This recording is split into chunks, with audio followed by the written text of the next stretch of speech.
Welcome to Medill Sports Talk, where we break down the news this week for the sports you love.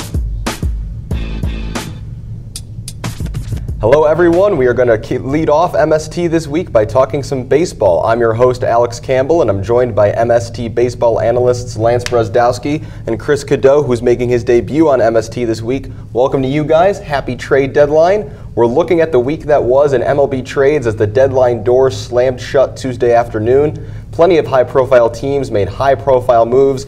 Lance, what move stood out to you the most? I think the thing we have to focus on is the Yankees' acquisition of both J.A. Happ and Lance Lynn. Really interested to see exactly what they're going to do with both of these guys. I understand that New York is not probably too confident in Sonny Gray going to a postseason, starting a big game for them. But my idea is maybe they have these guys in mid-relief. Maybe they're throwing J.A. Happ and Lance Lynn in 2 to 3 inning slots. That might actually benefit them as pitchers on a velocity spectrum. Maybe they tinker with pitch usage. They've been very good with bringing up the slider usage of guys like A.J. Cole. I'd like to see them do that with J.A. Happ. You might need a sorcerer to fix Lance Lynn, but I'm really interested to see what J.A. Happ does long term. And I think this is a great move by the Yankees.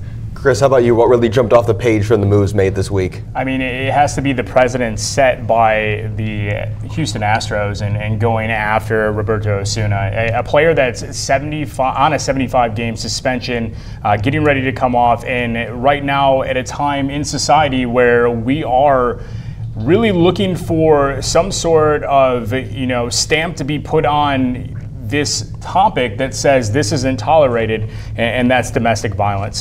So for when you look at the numbers for Osuna, a 23-year-old, 104 saves since 2015, and he's got a 253 to 40 strikeout ratio. You're like, oh my gosh, this fills the hole for the Astros. But I think it's an absolute disgusting move for them if they have not done their due diligence to ensure that when this is settled, because the case isn't settled yet, that he's good to go to play.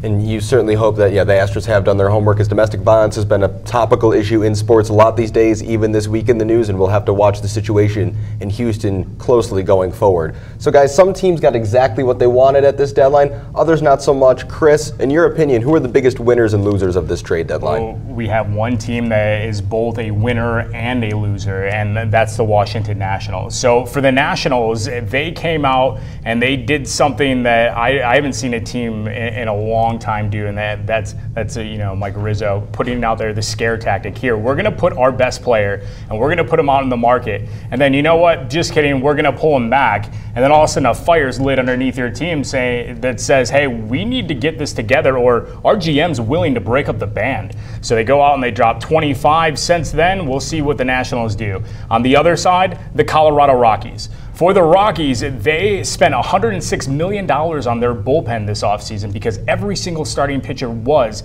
in arbitration. Now you look at the second worst bullpen ERA in all of baseball, and they're really struggling to find it. And continuing your theme, Chris, Lance, we saw a lot of teams make a lot of pitching moves at the deadline. Who do you think really upped their rotation in their bullpen, and who do you think is going to be left lacking a little bit as they move forward? Hey, I'm going to go off the cuff here and look at what specifically the Philadelphia Phillies did in acquiring Wilson Ramos. Very interesting catcher here. I know he's DL'd right now with a hamstring injury, but going forward, you add him to a platoon with Jorge Alfaro. I think that Ramos is the better hitting catcher. I think he's the better defensive catcher. He's better at calling games. Platoon those two, go into the playoffs. The Phillies are very smart with making moves that set them up very well for the future. Wilson Ramos is a great addition, in my opinion. On the other side of things, for the loser, I struggled with this one, but I'm going to go with Pittsburgh. I don't think that I like the Chris Archer move. I don't think I like the Keller move either. They're giving up 3 of their top prospects in Austin Meadows, Tyler Glasnow, and Taylor Hearn. These 3 guys, the present value these guys will be able to put up isn't going to exceed the value that Chris Archer and that of Keller is going to be able to produce in the next 2 years that they have control of these guys. I'm a little bit concerned that maybe Neil Huntington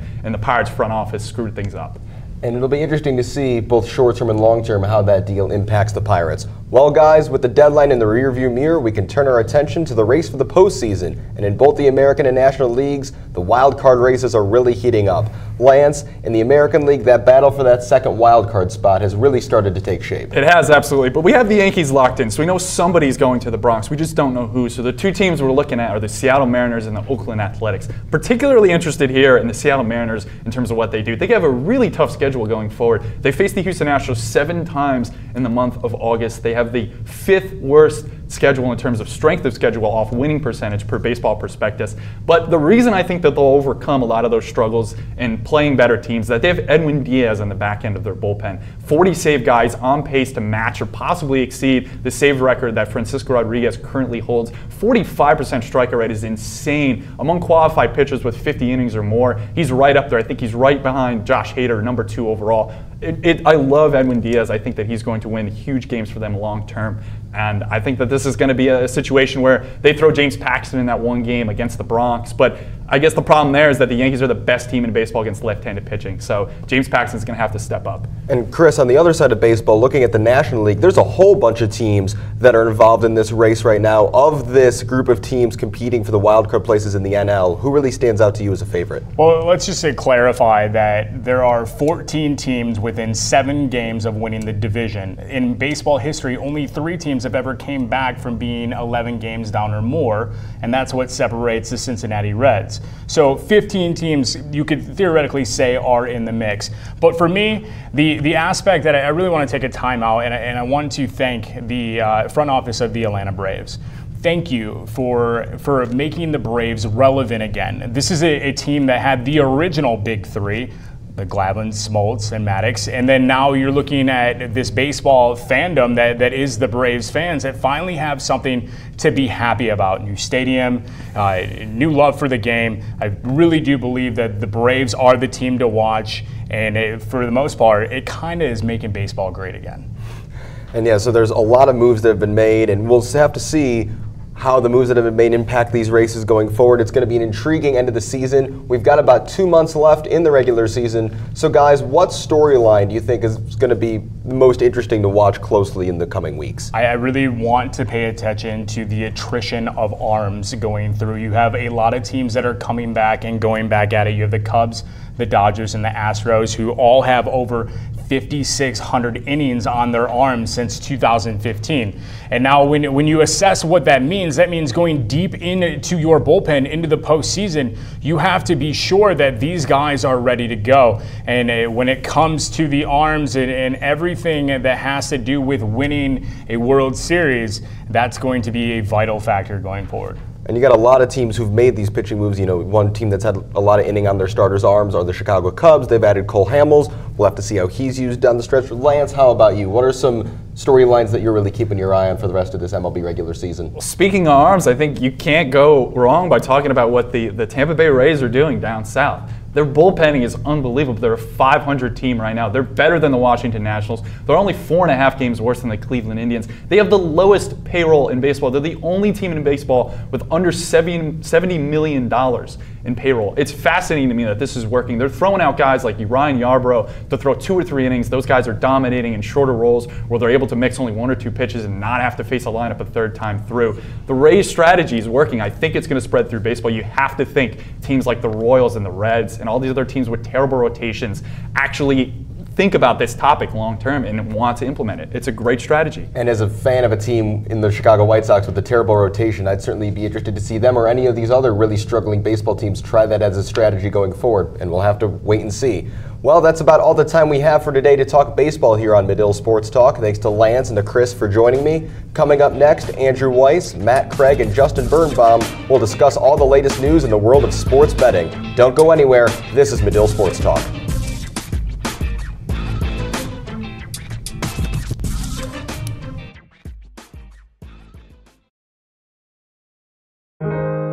At Northwestern, we're Wildcats in every way.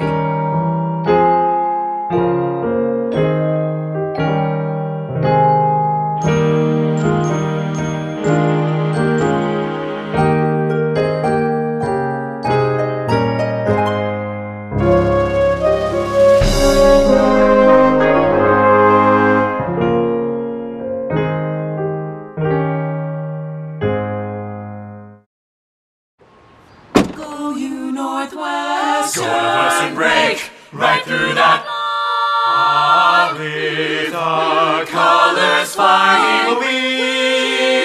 We will cheer you all to go. Go you Northwestern, fight for victory, sweet victories, for the fame of our fair name, and go Northwestern, win that game. At Northwestern University, we are pioneering innovation and achieving excellence across every imaginable discipline.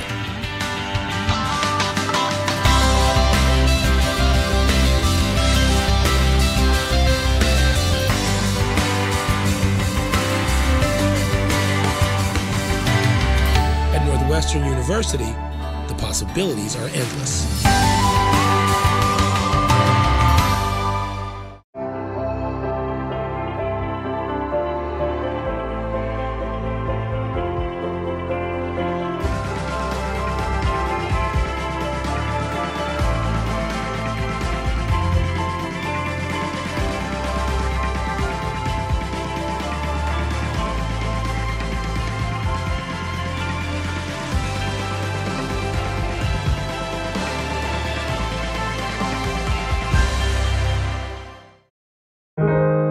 At Northwestern, we're Wildcats in every way.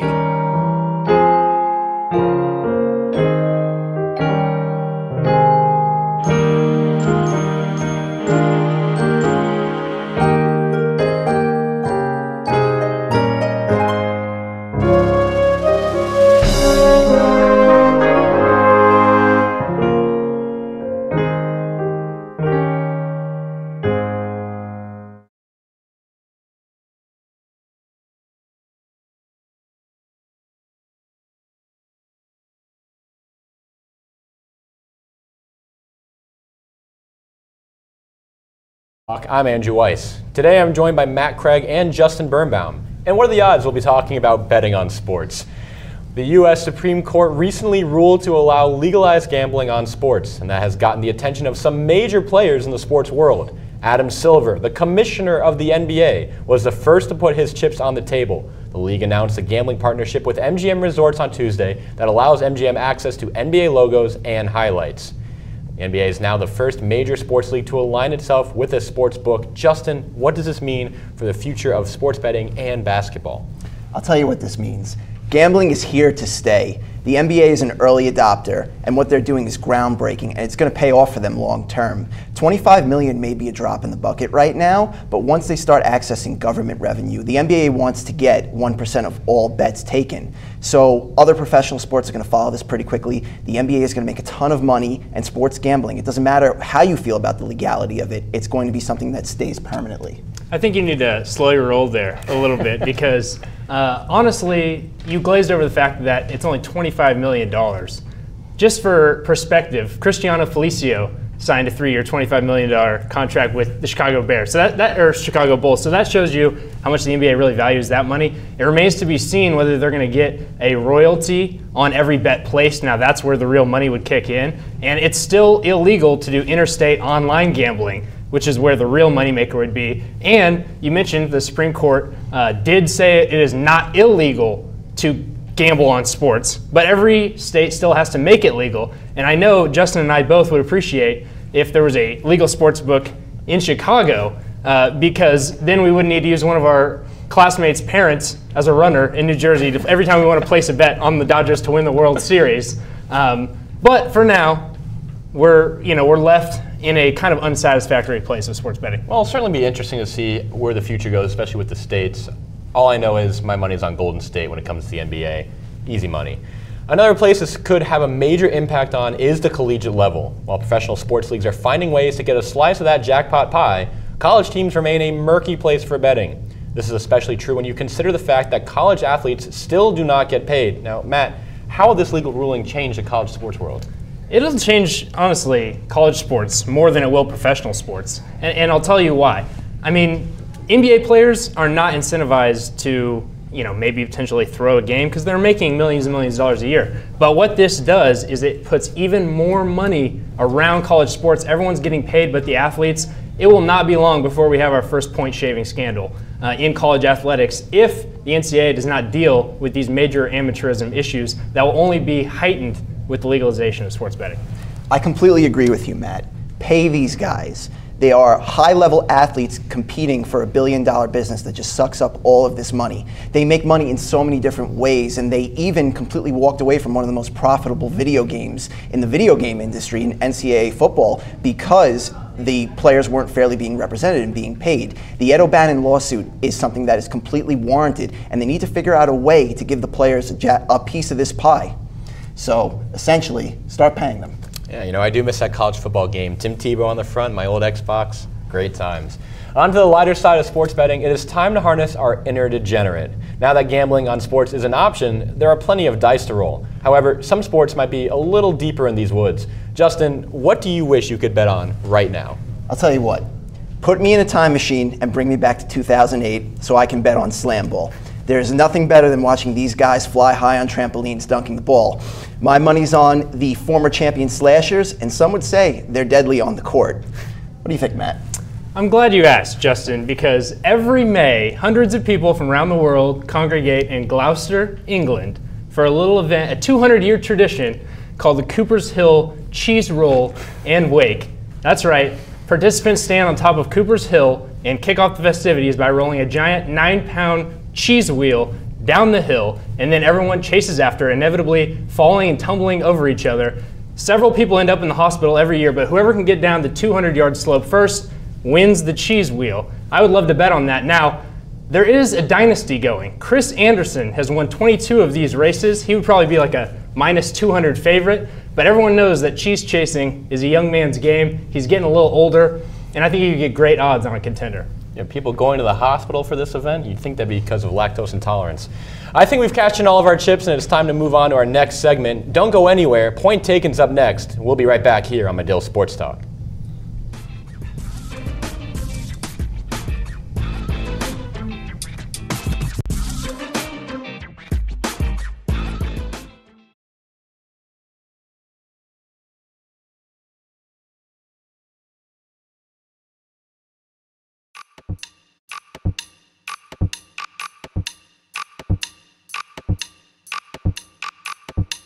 Why hang around waiting for opportunity to knock when instead you can track opportunity down and knock on its door?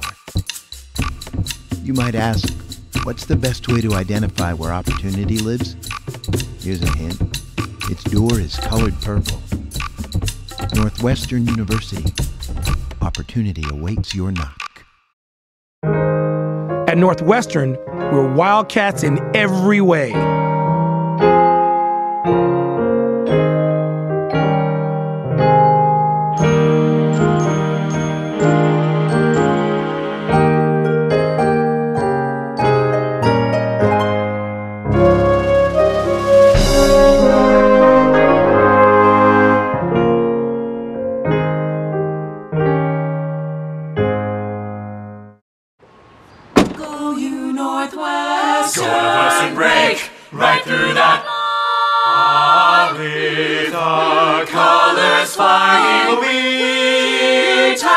Cheer you all to go. Go you Northwestern, fight for victory, sweet victory, for the fame of our fair name, and go Northwestern, win that game. Go Cats! Why spend your entire life looking for some on-ramp to the road to opportunity when there's already a well-traveled path? So you may be wondering, what does that path look like? Is it paved with gold? Well, here's a hint. It's actually paved with purple. Northwestern University. Your road starts here.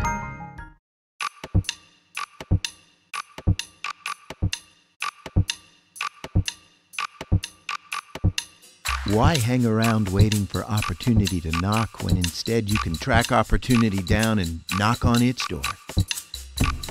You might ask, what's the best way to identify where opportunity lives? Here's a hint. Its door is colored purple. Northwestern University. Opportunity awaits your knock.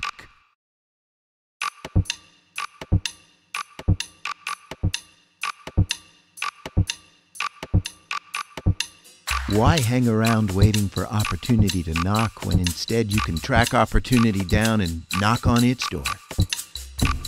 You might ask, what's the best way to identify where opportunity lives? Here's a hint. Its door is colored purple. Northwestern University. Opportunity awaits your knock. At Northwestern, we're Wildcats in every way.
Welcome back to Medill Sports Talk. Welcome back to Medill Sports Talk. We're continuing today's show with a segment we started last week that we're calling Point Taken. I'm Lauren Rosen, and I have the tremendous privilege this morning of being joined by last week's winner and defending champion, Lexie Culmer. Lexie, how are we on this fine Thursday? Thanks. I just feel like, the 2014-15 Heat trying to repeat here. And making his first appearance on Point Taken, the pride of Tipton, Missouri, Mr. Hogan Davis. How are we feeling? I'm feeling great. It's a real honor to be here with all-time wins leader on Point Taken, Lexie Culmer. So it's intimidating, of course, but I'm ready to give it my best shot. And finally, our second first-time performer and two-time Wildcat, Mr. Nick Mantas is here. Nick, how are we? Oh, I'm feeling great, Lauren. Here to be a proud Wildcat, as always, bear down and go Cats. So on this segment, our esteemed panel will debate some of this year's Hall of Fame worthy performances and inductions. I will award the points as objectively as I can, and 10 minutes from now, give or take a few minutes, we will have a Hall of Famer of our own here at Point Taken. So for our first topic, it is Hall of Fame season in baseball. Players like Chipper Jones and Vlad Guerrero have arrived in Cooperstown, but guys, who's missing from the Hall of Fame? Nick, I'll start with you. Well, guys, I got to go with Kenny Lofton. I think that's one of the Wildcats that we were touching on who doesn't get a lot of press because of the fact that he played in a time where there were a lot of guys who were cheating during that era. He had 622 stolen bases. His ability to be quick and fast for that Cleveland team were exactly what they needed. He was a two-sport athlete. He played basketball. He was a backup point guard at Arizona to Steve Kerr. I mean, we're talking about a guy who was an incredible athlete and isn't getting enough recognition because of the fact that he was playing at a time where, you know, needles were kind of a big thing. So Kenny Lofton gets overlooked all the time, and it's a shame. You could say a little bit of bias being an Arizona Wildcat, but I need to bring his name up because I don't think enough people are recognizing him. Alexis, do you agree? Well, I'm going to go with the needle guys, because if you ignore the steroid guys, you're ignoring that whole era of baseball. Let's face it. Everyone was on steroids at that time, and ignoring the production, the statistics, and the revenue they brought into the league at that time is ignoring maybe the most exciting era of baseball as a whole. Barry Bonds needs to be in there. McGwire needs to be in there. All these guys need to be in the Hall of Fame because ignoring those players is ignoring a part of MLB's history. Hogan, what about you? I don't even know where to start with those absolutely terrible arguments. You've got to go with someone who actually made a huge impact on the game. It's Pete Rose. We're talking about the all-time hits leader. In my opinion, if you're on the bubble, then you aren't a Hall of Famer. It's supposed to be the best of the best. And Pete Rose was the best person to ever hit a baseball. He did it more than anyone else in the history of the sport. So we're just gonna talk about guys who literally cheated on the game. That's what we're going with. We're talking about he didn't affect the actual game winners and losers. No one wanted to win more than Pete Rose. He broke Ray Foss's shoulder in the All-Star game because he wanted to score so badly. You know, if you ain't cheating, you ain't trying. So, and honestly, at that time, everyone was doing it. Everyone needs to go. But also, Hogan, he broke MLB Rule 21. Oof. Any player, umpire, or club, or league official, or employee who shall bet any sum whatsoever upon any baseball game in connection with which has a duty to perform and shall be declared permanently ineligible. Yeah. So you're okay with steroid guys who cheated, but gambling is somehow different? Because not everyone was gambling. Everyone was doing steroids. Not everyone was gambling. If everyone was gambling, then sure, let them in. But you know what, Nick? I know you're a big rule follower, so I want to toss it to you. Which rule break is more egregious? Steroids or gambling? Well, if we have to think about what's actually going to impact your own performance, steroids can work if you're lifting, if you're working out, if you're actually putting in the work to be an athlete and have it improve. Now, all these guys are professionals. Everybody's getting in the gym and everybody's working out, but they're not going to have the same effect on other people. When you actually are putting money on whether or not you're going to hit a couple of home runs, whether or not you're going to go for that stolen base and you're going to break somebody's shoulder in the All-Star game, that's where I think it impacts it more than all, because you literally can say, I'm not gonna go for it tonight because I got 5 on the other team, or I got bet on his team to lose. That's the whole point. He loved winning so much he couldn't do it. He couldn't not win. So if he loved winning so much, why did he bet? Listen, nobody likes a Meyer. He bet on it because he knew he was going to win because he was the best hitter. So he bet on his team. Hell, if I knew I had a sure bet, I'd bet on it too. And we should let that guy into the Hall of Fame. Absolutely. Greatest hitter that ever lived. All right, you guys all bring up great points. Nick, I appreciate you coming in with the assist for me. I'm going to have to make sure that on this round, Nick is going to get a point because he's not breaking any rules. And we appreciate that in Broadway and in sports. Love it. I love it. When it comes to the tiebreaker, Brookline High School, shout out. When it comes to the tiebreaker, I am going to have to stick with Nick's pick and give this one to Alexis Culmer Esquire, who read us a little bit of the law today. Wow. So Nick, Alexis, congratulations, you have 1 point. Hogan, you're going to have to stage a comeback in this next round. Are you ready? Let's go. All right, this weekend, players like Randy Moss, Brian Urlacher, and Brian Dawkins will be enshrined into the Pro Football Hall of Fame. That's what they call it. They enshrine you. So Hogan, we're going to start with you. Who's missing from the list of picks? Well, I'll tell you who's missing. It's Terrell Owens, who is not actually going to be at the Hall of Fame induction.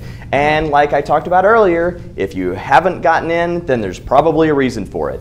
Except in this case, Terrell Owens got held out for 2 years. They should induct him twice. You're talking about second all-time in receiving yards, third in touchdown catches. He's absolutely one of the 3 best receivers to ever play the game, and they should hold 2 induction ceremonies just for him. So you're refusing to answer the question, is what you're saying. Add him again. I want 2 Terrell Owens in the Hall of Fame. All right, guys, can you answer the question a little bit more straightforward from our people that actually have points? Nick, I'll go with you first. Sure. Yeah, I'm gonna have to go with it's gonna be John Lynch. Yeah, the enforcer, the guy who sat back there and made sure that everybody knew if 47 was coming across the middle, he's gonna take your head off. Not just wide receivers, not just big. They didn't have big tight ends like that who are gonna really be looking for a guy like that. He's taking out running backs too. Raccoon running backs were an actual force in the NFL. John Lynch was that guy that everybody really feared and everybody was terrified of. And that's what I think that we're missing. You have a guy like Cam Chancellor. He was that generation's Cam Chancellor, and the fact that he's getting overlooked, if you look back at when they were winning the Super Bowl, I think it was back in 2002, he had 84 tackles. That's Brian Urlacher numbers, who was a middle linebacker, who was just sitting there ingesting tackles. So you have a guy like this who's getting overlooked again because of he might not have the best numbers, but the impact that he had on that Super Bowl team back in 2002, he deserves to be recognized. He was only a 2-time All-Pro. Are we kidding? We were talking about you're talking about a guy who's in the Hall already. Like we're talking about people who should be. Hey guys, it's a little bit different. but Cam Chancellor's not going to be in the Hall of Fame, so why should his older Alexis, you haven't even given us your answer yet, so I'm gonna clear the floor for Alexis Culmer. Go ahead, Lexie. So my pick is Priest Holmes because of the whole storyline and production in general. One, he was undrafted. Love when an undrafted guy ends up signing with a team. He was with the Baltimore Ravens, got a Super Bowl with them. Wasn't really the best at that time, but when he was with the Kansas City Chiefs is where he blossomed. He now leads them as retired the all-time leader of career rushing touchdowns, total touchdowns, and career rushing yards. So, and he's in the Chiefs Hall of Fame. So if he's good enough to be in the Chiefs Hall of Fame, I think it's pretty obvious that he's good enough to be in the Football Hall of Fame. And not to mention, he has the Priest Holmes Legacy Foundation, which donates to children, helps them get their educations all set up. So I think Priest Holmes needs to be in the Hall of Fame. Alexis, shout out to you for actually answering the question. Hogan, I agree with you that Terrell Owens has been snubbed twice in a row. I'm going to need, though, to get an actual answer from you. Can you just name anyone else that you think maybe should go into the Hall of Fame so you can satisfy me by answering the question?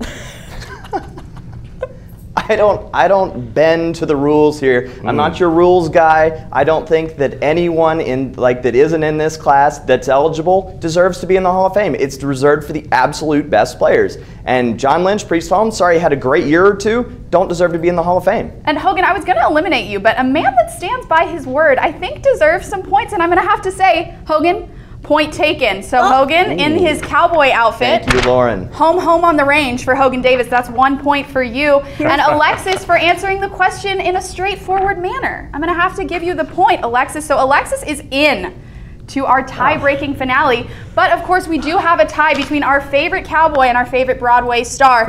So I'm going to give you guys each a chance to say whatever you want. You only get 10 seconds, though. So I'm going to need 10 seconds. Nick, you're going to go first to just convince me why you should be in that next round. Well, Lauren, I think you're doing a great job as host today. You look phenomenal as always. Let me start with the fact that when Hogan was bringing up his argument to talk about T.O., you're arguing for a guy who's already win. Like, give it up. He's in. We're talking about guys who deserve to be in there, who are getting looked over. Yeah, they're still in the league or they're still doing manager roles and they're getting guys like Jimmy Garoppolo to be part of their franchise. This is the type of mindset that you have to have. T.O. was a problem everywhere he went. He had great numbers, but people were annoyed by him the entire time. I mean, we're talking about a guy who was an upstanding, not only citizen, but also an upstanding teammate in John Lynch. So, I mean, I think it all kind of sits in that last argument specifically for me. And Nick, what I appreciate here is that you are sticking with your guns from the first round and going with following the rules. And that's a bold play. I also appreciate the flattery. Hogan, bonus points for you, though, if you can actually do it in under 10 seconds. Why should you go to the next round? Yeah, I'm not going to suck up to you, first of all. And I had better arguments. That's the whole thing. That's what we're doing here. Just like Terrell Owens had better numbers than John Lynch and deserves to be in the Hall of Fame. So that's how this works. I'm sorry that you want to get in on a technicality, but that's not what I'm going to do. Well, I am going to have to go ahead and go with the rule follower. I know, Hogan Davis, this is going to break your heart, but I do appreciate the hustle. And what was it, Alexis? If you're not cheating, you're not trying. Interesting. Go ahead and prove that to us next week, Hogan. But unfortunately, you are eliminated. I want to recount. Ooh, snubbed, just like my boy T.O. The slow rip. Well, I hope you and T.O. are very happy together. Let's move on to our final round. It all comes down to the tiebreaker, and we're going to talk about this year and this year only. So Lexie and Nick, if you had to pick the two best seasons of this year in any sport, one male, one female, who's your duo? Alexis, I'll start with you. So I'm going to go with James Harden.